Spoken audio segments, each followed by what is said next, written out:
China से मित्रता नहीं दिखाएगा, दोनों के कदमों में नहीं जाएगा, तो जाएगा कहां?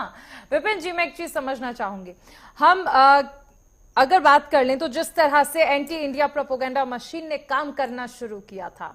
सैन्य कार्रवाई होती है तो कई तरह के सवाल उठाने लगते हैं, सबूत मांगने लगते हैं।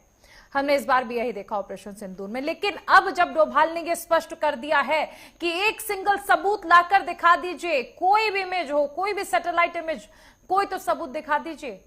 ये इंटरनेशनल मीडिया के लिए भी है और भारत में जो लोग विपक्ष में हैं और जो सवाल उठा रहे थे उनके लिए भी है। अगर एक भी सवाल नहीं है और अगर एक भी तस्वीर नहीं है इस चैलेंज के बाद, क्या लगता है विपक्ष का रुख क्या होगा? क्या सरेंडर करेगा विपक्ष, मानेगा कि गलती की एंटी इंडिया जाकर और भारत विरोधी बयानबाजी कर, या फिर यह मान लिया जाए कि अभी भी उसी स्टैंड पर रहेंगे? देखिए, बहुत कुछ मायने हैं अजीत डोभाल जी ने जो बात बोली है ये दीक्षांत समारोह में, तो उसके कई आप मतलब निकाल सकते हैं कि संदेश एक अंतर्राष्ट्रीय पटल पे भी गया है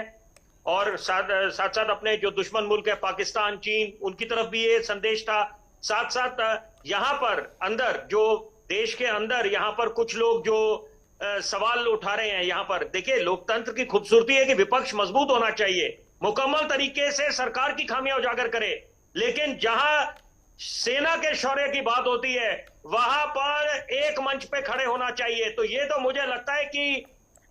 ये तो बिल्कुल हर एक देशवासी को पता है इस बात का कि यहाँ पर राष्ट्र सर्वोपरि, नेशन फर्स्ट, और यहाँ पर जो हिंदुस्तान का हित है, तो यहाँ पर तो तारीफ बनती है कि डोनाल्ड ट्रंप की अगर बात करें तो वो बात करते हैं America first, make America great again. तो यहां पर हिंदुस्तान में भी वही बात होनी चाहिए कि हमें तवज्जो देनी चाहिए कि हम उस दौर को दोबारा लेके आए जब हिंदुस्तान को, हमारे महान देश को सोने की चिड़िया कहा जाता था, the land of the golden sparrow. तो यहां पर आप सेना के शौर्य पे सवाल उठाएं, या आपको सबूत चाहिए या आपको किसी तरह की आशंकाएं हैं,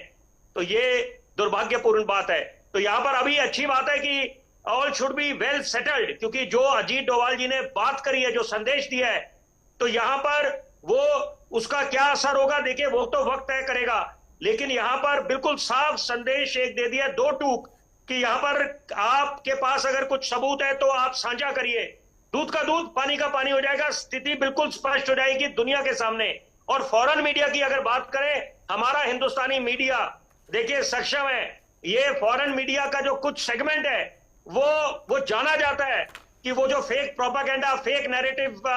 दिखाता है, दुष्प्रचार करता है और खास तौर पे हिंदुस्तान की छवि धूमिल करने की कोशिश करता है। लेकिन मुझे लगता है कि जो समझदार मुल्क हैं और जो हिंदुस्तान के साथ हमेशा खड़े रहे हैं, उनको भली भांति पता है कि हिंदुस्तान अमन पसंद मुल्क है। लेकिन साथ साथ बड़ी जरूरी बात है कि जो अगर दुश्मन बाज नहीं आता तो उसको उसी की जुबान में, उसी की भाषा में जवाब देना भी आता है। ये बात तो अगर कोई लगातार कहता है, हर मंच से कहता है कि